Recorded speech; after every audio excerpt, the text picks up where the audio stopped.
그러니까 사람들은 보고 세상의 위기나 이슈를 알게 되고 면서 세상의 위기나 이슈를 알게 되는데 이 두 개에서 빠지기만 하면 위기는 없던 시절이었습니다.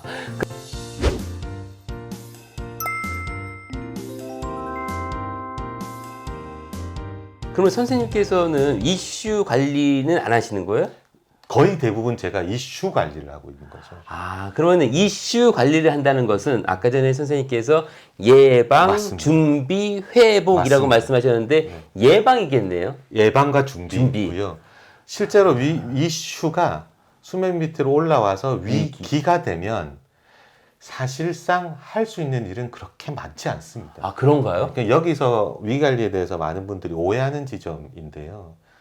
그러니까 위기 관리는 위기가 터지면 뭔가를 한다라고 생각하지만, 그렇죠. 다시 한번 역으로 아까 제가 예로 들었던 불을 생각해 보시면 불이 일어나지 않도록 예방하는 활동은 정말 많거든요. 그리고 제가 준비라고 하면 일어났을 때 데미지를 최소화하는 방법도 정말 많습니다. 그러니까 뭐 불에 잘 안 타는 소재로 쓴다던가. 근데 일어났을 때 할 수 있는 방법은 불 끄는 것밖에 없죠. 없거든요. 사실 그게 많지가 않습니다. 그러면은 그 내용을 다시 대한항공 사건으로 나온다면은 이미 언론사가 받아 써서 커뮤니티든 어디든 쫙 퍼졌어. 그 다음에 진짜 할 게 없는 거네요? 그다음 이제 할 수 있는 방법이 두 가지인데요. 예. 그러니까 과거의 이제 위기 관리의 개념들은 통제에 대한 개념이 훨씬 강했고요. 그러니까 통제라는 게 언론을 통제하거나 미디어를 통제하거나 해서, 제가 우스갯소리로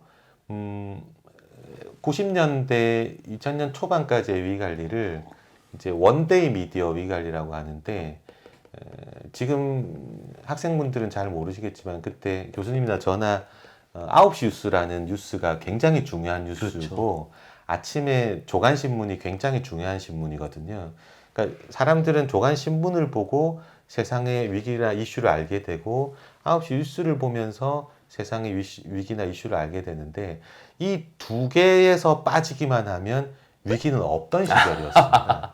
그렇죠. 네. 그렇죠. 왜냐하면은 그 당시만 하더라도 9시 뉴스의 시청률, KBS, MBC 합쳐놓으면 그게 거의 한 50, 60% 이상 됐었고, 맞습니다. 아침에 조간신문은 거의 정말 에비바리, 모든 사람이 보는 거기 때문에 그 두 개만 안 다뤄지면은 사실 알 수 있는 방법이 없는 거잖아요. 네, 그래서 과거에는 이슈가 터지더라도 그 두 개에서 덜어내는 작업을 보통 위기 관리라고 했고요. 그것을 통제라는 표현을 쓰는 거군요. 예. 통제, 컨트롤, 삭제에 대한 개념이었고, 그래서 그분들이 보기에 지금의 위기 관리는 어떻게 보면 더 답답하다고 할 수 있죠. 답답하다. 네, 왜 그걸 안 빼니?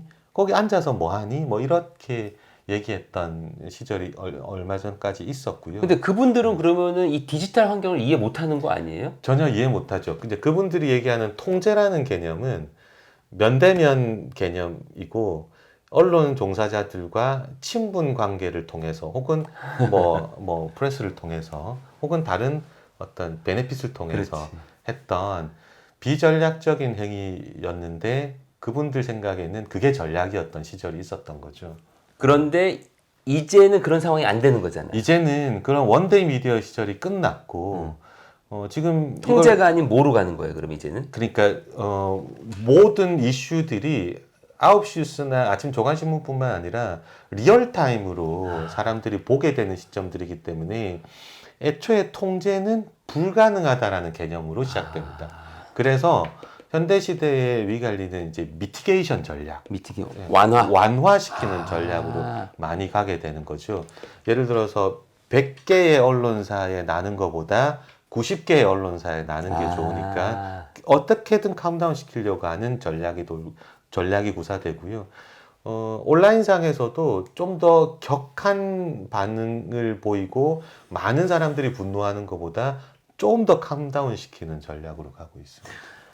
이 시점에서 제가 궁금한 게 있습니다, 선생님. 네. 완화 전략의 구체적인 예를 알고 싶어요. 예를 들면은 대한항공 사건도 그렇고 맞습니다. 모든 사건에서 어쨌든 완화시켜야지 결국은 점점 사그라들 것 같은데 어떤 전략이 있을까요? 그러니까 아주 심플한 예부터 말씀을 드리면, 그러니까 대한항공도 이슈가 최근에는 이슈의 전개 방식이 수면 위로 이슈가 올라와서 위기가 되면 그 위기에 대한 제3자나 대중들이 분노가 올라오거든요. 그러니까 일단 논리와 이성보다 분노가 올라오면서 기업들과 조직에게 부담을 줍니다. 그러니까 이렇게 분노가 올라와서 부담을 주니까 기업에게 부담을 주죠. 예. 그러면 첫 번째 여기서 완화 전략은 당연하게도 분노를 캄다운 시키는 그렇지. 전략이 들어갈 거고, 이 영상을 보고 있는 학생들도 예를 들어서 내가 남자친구하고 여자친구하고 싸운다라고 생각해 보시면, 싸워서 우리 상대가 분노했을 때 그걸 완화시키려면 상대가 원하는 걸 들어주면 되거든요. 들어준다. 그럴 때 그걸 상대가 원하는 걸 들어주려면 원하는 게 뭔지 듣고 그걸 말로 하거나 실행하는 것. 이게 완화 전략입니다. 예를 들어서 대한항공 이슈가 터져서 분노했을 때 대중들이 사과해라 라고 얘기를 했을 때 사과를 한다면 완화되겠죠. 그렇지. 물러나라 라고 했을 때 물러나면 완화되겠죠. 아주 심플합니다. 그런데 네. 그러면 좋은데 기업의 입장에서는 또 그렇게 할 수 없는 조건도 있지 않나요? 예를 들면 대표적으로 물러나라. 이건 쉽지 않을 것 같은데. 그러니까 이제 이 지점이 위기관리가 전문적인 영역이라는 지점인데요. 지금까지 말씀드리는 건 너무나도 당연한 거고 교과서적인 얘기지만 기업은 그렇게 움직일 수 없거든요. 그러니까 예를 들어 대한항공 이슈만을 예로 들어도 그러니까 지금 여러분들이 알고 있는 대한항공의 이슈라고 함은 언론이나 제3의 증언, 커뮤니티에서 올라오는 얘기들로 기억하고 있을 겁니다. 근데 그 중에 팩트가 얼마인지는 아마 다들 모르실 거예요. 그러니까 우리가 믿고 있는 진실이라는 게 언론을 통해서 본 것, 그리고 커뮤니티에서 본 것, 그 제3자의 증언으로 본 것을 여러분들이 머릿속에 짜집기를 해서 그게 대한항공의 위기라는 하나의 이미지나 줄거리가 생겼을 텐데요. 거기에 100% 팩트라는 건 거의 없다라는 겁니다. 그러니까 제가 뭐 음모론을 얘기하는 게 아니라 대한항공 나름대로 할 얘기가 굉장히 많을 그렇겠죠. 거고요. 언론상으로 대중과 알고 있는 다른 이면이 있을 겁니다.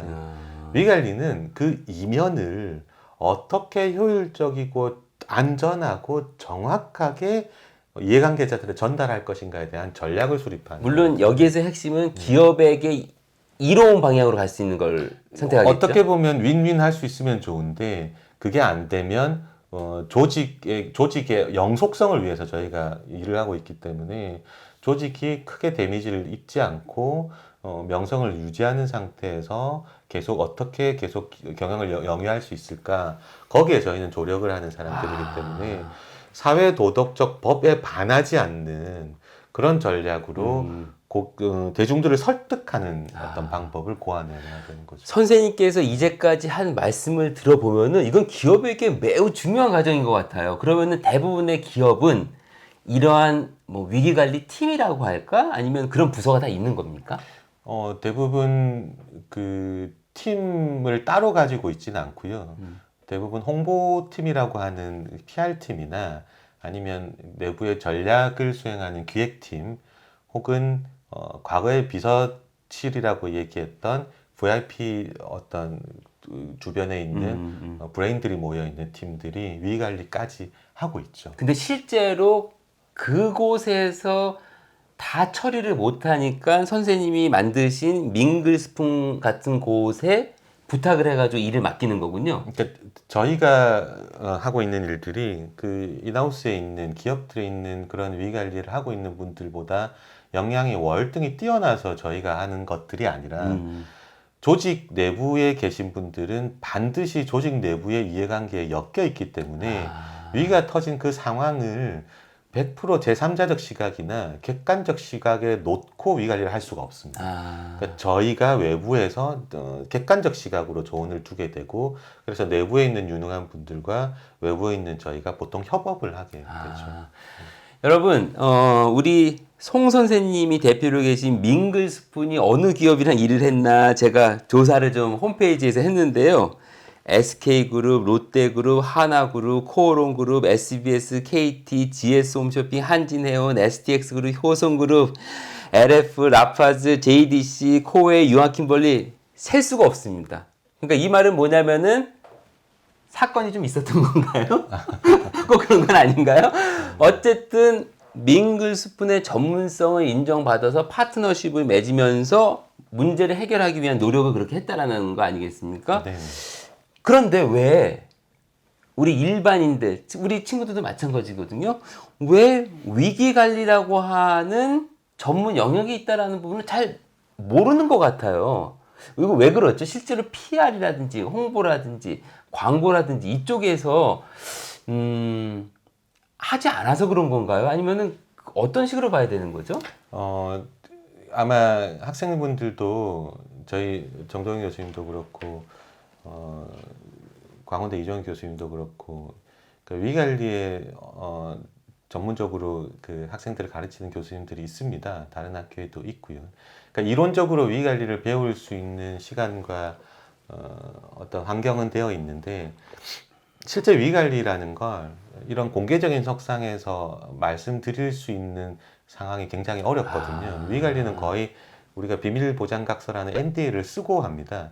그래서 위관리에 대한 사실 과정과 결과를 공개적으로 얘기할 수가 없습니다. 그러니까 PR이나 광고는 우리가 성공 사례를 거의 대부분 공개하고 알려야지 더 좋은 예, 거야. 그래서 우리가 이런 걸 해왔다라고 보통 얘기하지만 위관리는 이런 걸 해왔다라는 얘기를 할 수가 없습니다.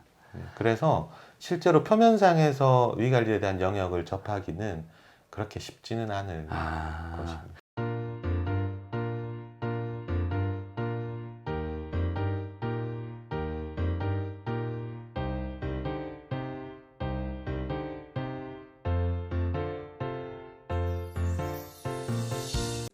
영상이 유익하셨다면 구독, 좋아요, 댓글과 알림 설정까지 부탁해요.